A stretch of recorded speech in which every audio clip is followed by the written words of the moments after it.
Buenas noches, bienvenidos a Odisea. Hay una novedad impensada, algo fuera totalmente de lo previsto en la agenda de la Argentina de hoy. La vamos a comunicar en este momento. Lo que se creía imposible, el kirchnerismo capaz de producir otro escándalo, uno más. Creíamos que la colección, el inventario de desmanejos del Estado y de los recursos públicos estaba agotado, pero está a punto de estallar otra causa judicial que ha venido navegando sin luces durante todos estos años. Importa no solo por la dimensión patrimonial del robo, no solo importa porque la metodología es como una especie de reducción a escala o de ejemplo de la misma metodología aplicada a otros negocios en otros lugares del país. Importa también por la lógica económica sobre la cual se produjo esta exacción de los recursos públicos, comandada, como de costumbre, por Julio Devido. Estamos hablando de yacimientos carboníferos fiscales de Río Turbio, una mina de carbón con una larga peripecia histórica desde el primer peronismo. Allí se produjo durante muchísimos años una forma de apropiación de los recursos del presupuesto público, de los impuestos de la gente, a través de distintas formas de consultoría bastante peculiares. Esto es lo que estuvo investigando el fiscal Carlos Stornelli a partir de una denuncia del nuevo interventor de yacimientos carboníferos fiscales y de la SIGEN, que encontró un mar de irregularidades verdaderamente llamativas por el descontrol, por la falta de cuidado, en el fondo por la sensación de impunidad que parece estar detrás de esos procedimientos. ¿En qué consiste el núcleo del problema? Devido, como ministro de Planificación, y su segundo, coordinador general de ese ministerio, Roberto Barata, que se hizo famoso por distintos episodios, sobre todo por el último, un exfuncionario de Odebrecht dice: yo las coimas que recibía Devido las arreglaba con Barata. Devido, por supuesto, lo niega. Devido y Barata, junto con el interventor de yacimientos carboníferos fiscales Río Turbio, de la localidad santacruceña de Río Turbio, que se llama Atanasio Pérez Osuna, en este momento intendente de la localidad de Río Turbio, firman más de 400 convenios con la Universidad Tecnológica Nacional Facultad Santa Cruz, es decir, la dependencia santacruceña de esta universidad. En principio lo firman para que la universidad asesore la recreación de un ramal ferroviario de características turísticas, primero tuvo características industriales, llamado, para manchar todo, Eva Perón. A este proyecto, entre el año 2005 y el año 2015, escuche bien, entre el año 2005 y 2015 el Estado Nacional le asignó 26.600 millones de pesos. De ese ciclo, del 5 al 15, en el año 14 y el año 2015 le asignó 10.000 millones de pesos, prácticamente la mitad de todo lo que destinó a ese proyecto, que fueron 26.600 millones de pesos. A pesar de estas transferencias de recursos, de estas asignaciones presupuestarias de 26.600 millones de pesos, hoy Yacimientos Carboníferos Río Turbio son una mina abandonada, donde prácticamente no se puede operar por la tecnología que está colapsada y sobre todo por la falta de aire. En el año 2008, es decir, 3 años después de que empiece todo este flujo de dinero, se produce este convenio entre Yacimientos Carboníferos Fiscales Río Turbio, la mina de Río Turbio y la Universidad Tecnológica Nacional, para que la Universidad Tecnológica Nacional asesore a Río Turbio en una cantidad de proyectos, el primero de los cuales era ese tren Eva Perón. En el marco de este convenio, la Universidad Tecnológica Nacional, sede Santa Cruz, Facultad de Santa Cruz, recibe 12.900 millones de pesos, casi la mitad de todo lo que se le gira al yacimiento. Por esta contratación, por la cual Yacimientos Río Turbio le da a la universidad 12.900 millones de pesos, la universidad cobra una comisión por los servicios de 10%. Pero no lo hace solo el trabajo, lo delega en una fundación de la universidad. Entre la fundación y la universidad, por los trabajos de consultoría para Yacimientos de Río Turbio, se llevan 20%, que son 176 millones de pesos.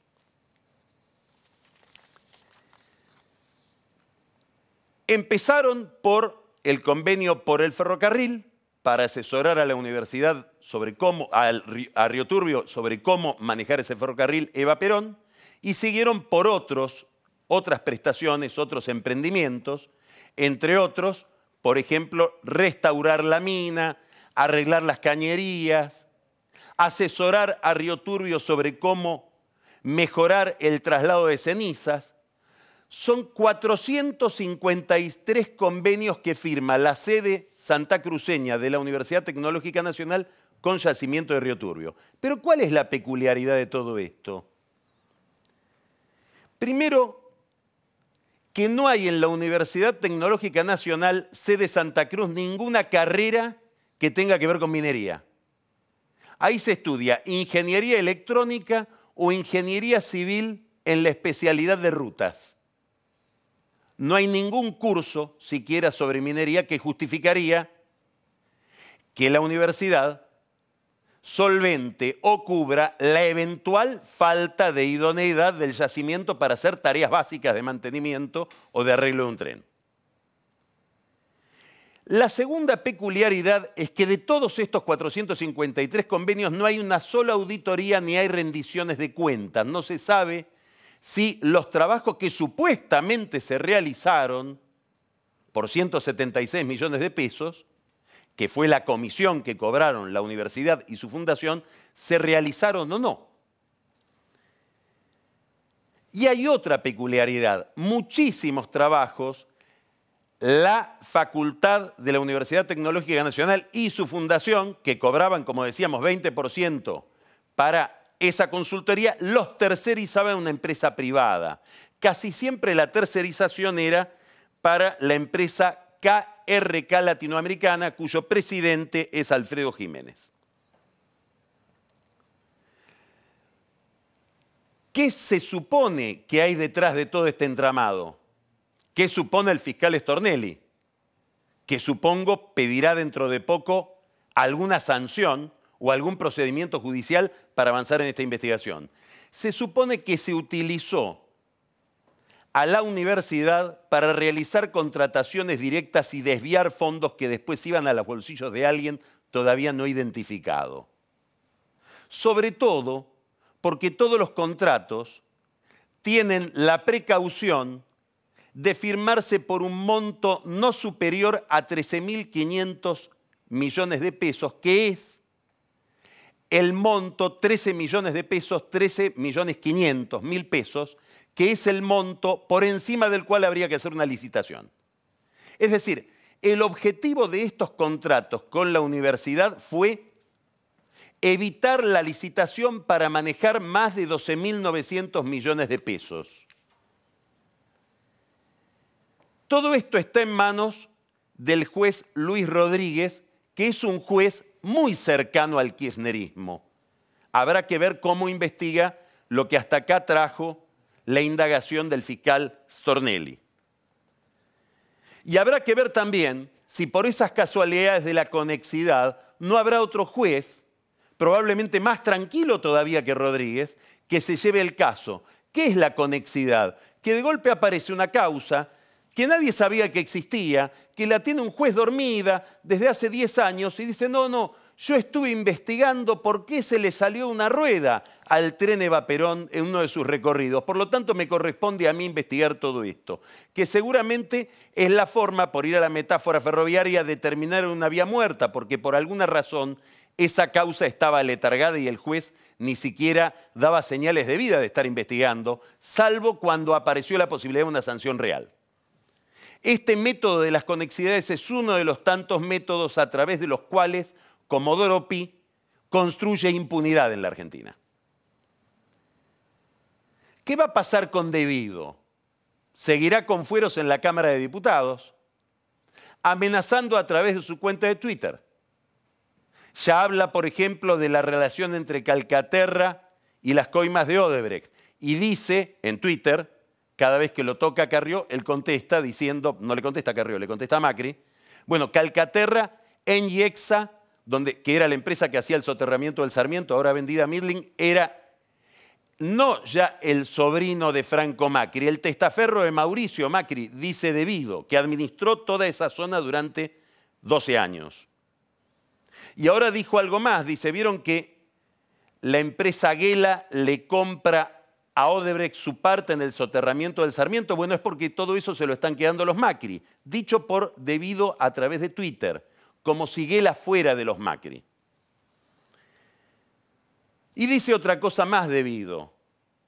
¿Por qué me persiguen? ¿Por qué las causas judiciales que me inician? ¿Qué intereses toqué? Y habría que contestarle, en realidad, usted De Vido no tocó ningún interés, porque ha tenido la precaución de no firmar nada.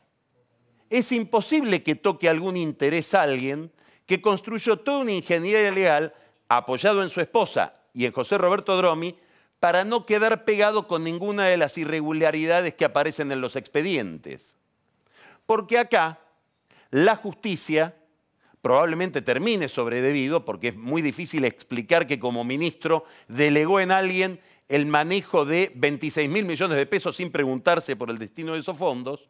Alguna responsabilidad tiene el que delega, aunque no firme un expediente, pero la justicia seguramente irá de nuevo sobre un subordinado de De Vido, como pasó en la causa de Once, donde los muertos fueron cargados finalmente sobre Ricardo Jaime y Schiavi, Juan Pablo Schiavi, que fueron los primeros sancionados porque De Vido, gracias al juez Bonadío y a una gestión del hermano del juez Lijo, logró zafar. Después se fue el kirchnerismo y la Cámara le dijo a Bonadío, investíguelo también a De Vido, porque se le escapó y terminó procesado.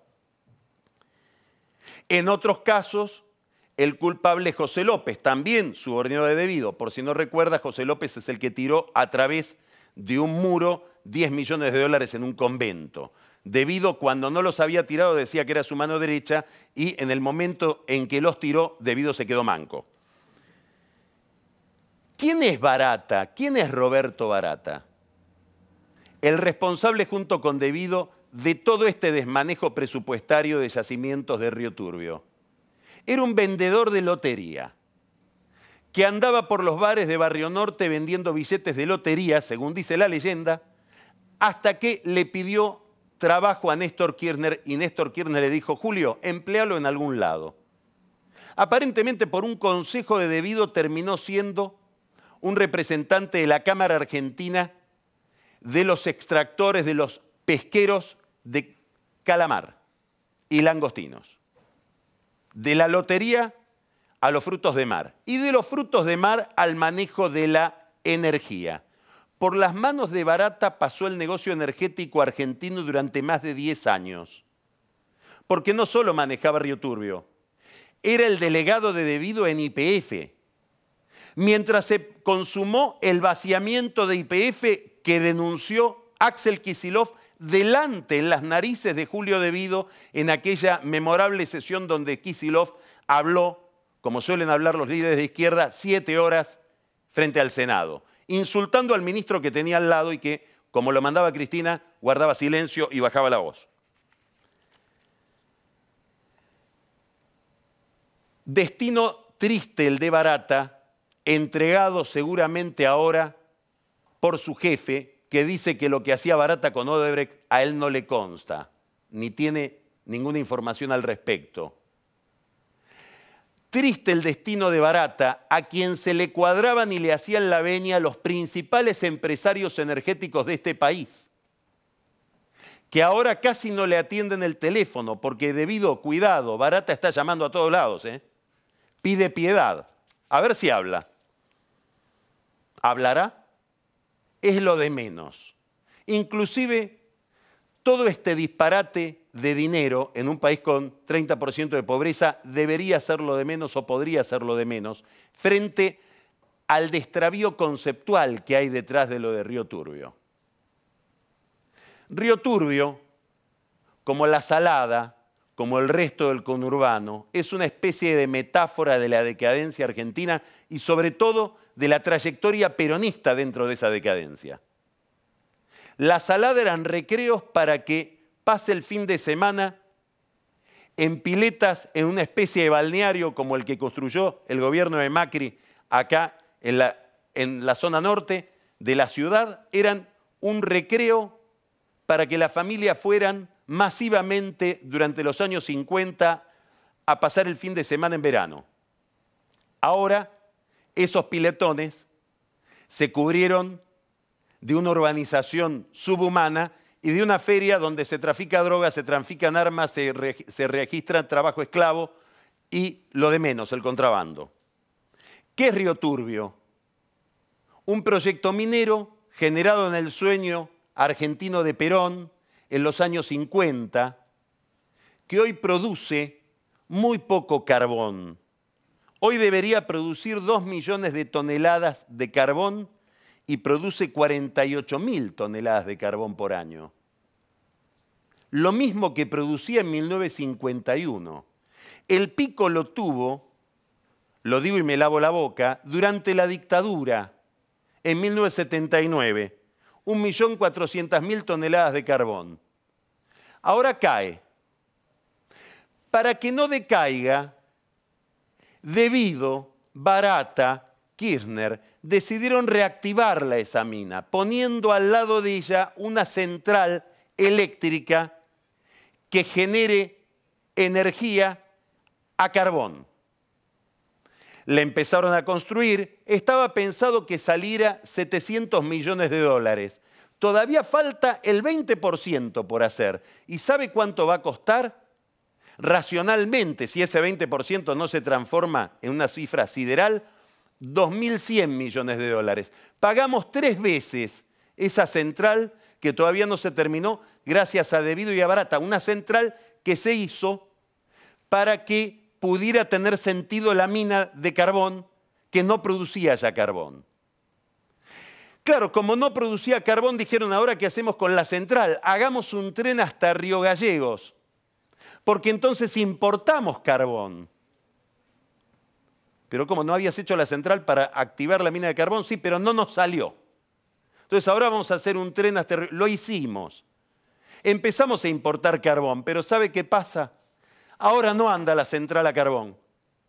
Sale 2.100 millones de dólares, pero no funciona a carbón, ya no tiene sentido ni sacar carbón de la mina y tampoco tiene sentido importar el carbón.